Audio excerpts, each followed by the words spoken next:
gym is the only place you'll find honest dudes just trying to improve themselves, coupled with crackheads slamming weight like chimps. Some heartbroken teenagers filled with rage on a villain arc, roided monsters on a lethal amount of caffeine, and a group of high school kids attempting a bench PR that will eventually crush their bodies all in one building. There's so many different characters this place attracts, so I'll start with my personal least favorite, the crackheads. At my gym, there used to be this crackhead dude that would wear a wife beater and jeans every single day. Wearing jeans in the gym is already a red flag, but this guy's defining character trait was his method of resting in between sets. Without fail, he would always get up from his machine and pace around the entire gym, getting in everyone's way while mumbling nonsense to himself. I've gotten a good look at this guy before, and he's never had AirPods in too, so I know he wasn't ever on a phone call. It was just him and the demons every single morning. And then suddenly, one day, he abruptly stopped showing up to my gym. I don't really know what happened to him. He might have been struck by a gray-blue 2019 Nissan Altima a few hundred feet away from Planet Fitness on an empty road and reported dead due to drug overdose under the bridge. That's always a possibility, but I really don't miss that guy. Anyways, let's talk about the high school kids. They always got that TikTok haircut and walk around all nonchalant thinking they're the trend twins. These kids get way too cracked off caffeine and always go for PRs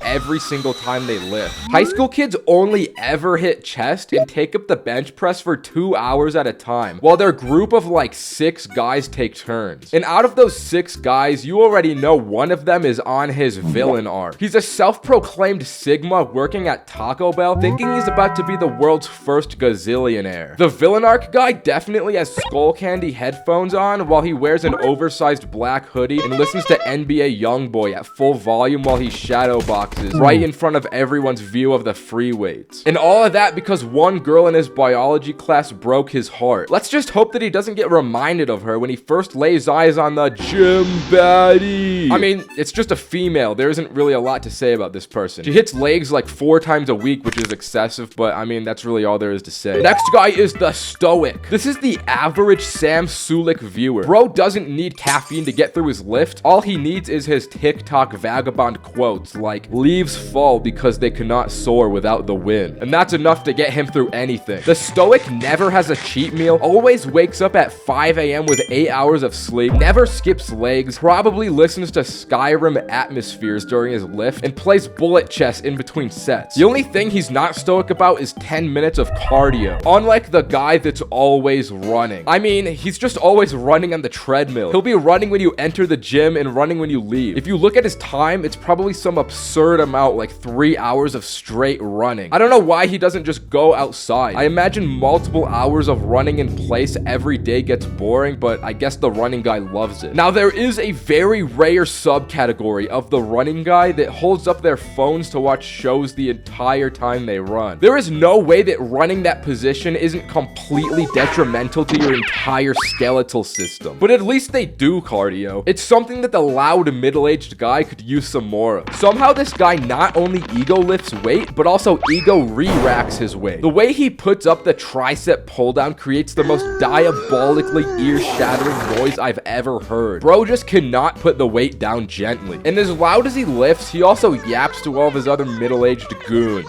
And there've been so many times I've overheard about their divorces. These men are lost souls. They go to the gym like it's therapy for them, and personally, I don't want to hear all that. Maybe if they could re-rack their weights better, their wives wouldn't have left them in the first place. But on the topic of old people, I have so much rage in my heart for the types of old people in the gym. Like the old guy that watches you to make sure you wipe down your equipment. This guy makes me so mad. Why can't old men just stay in their lane? Especially when that same old guy gets into the locker room. But unlike the old guys, the old ladies only seem to watch you for no particular reason. The hip abductor middle-aged women are an enigma to me. They don't do anything else but hip abductor. They love that exercise and only that one exercise. The only good old person is the salary man. This guy only shows up at 5 a.m. before his 9 to 5 or 7 p.m. afterward. So the salary man is an extremely rare find. But you'll know him when you see him because he always changes into a whole suit with the most exquisite smelling cologne in the locker room. And honestly, I want to be the salary man so badly. And just as rare as the salary man is, the guy that's always always there is common. The phenomenon of this character is almost universally experienced. It's as if this guy is caught in a time loop that forces him to go to the gym every day at the same time as you. Beyond that, he's simply a pretty standard person. But that guy and all the other types of people are an important piece in creating the environment that is the gym. Except for that one crackhead guy that went to my Planet Fitness. It really is better without him. And also the old people. They should start counting their days.